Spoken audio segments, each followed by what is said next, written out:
दुर्गाडीचं दर्शन घेतल्याच्या नंतर आम्ही आलो आई तिसाईला.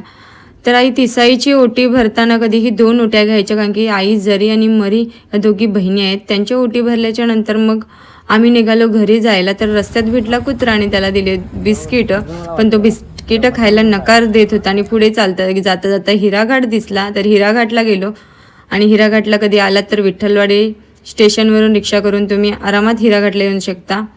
आणि हिराघाटला आल्यावर तिथे खूप असं बघण्यासारखं आहे, एवढं मी व्हिडिओमध्ये दाखवू नाही शकले. आणि घरी आल्याच्यानंतर बड्डे सेलिब्रेट केला. त्यानंतर मुलांची इच्छा होती की मम्मी पप्पांनी बाहेर जेवायला घेऊन जावं, कारण की ते स्वतः एकटे फिरून आलेले आहेत. आयुषला बरं नसतानासुद्धा मला जायचं आहे, मला खायचं आहे, मला सेलिब्रेट करायचं आहे तुमच्याबरोबर. चला म्हटलं चला, आणि मस्त असे मजेत जेवत आहेत आणि त्यांना आनंदात बघून आम्हाला पण खूप आनंद झाला. आणि असाच आमचा ॲनिव्हर्सरीचा दिवस गेला.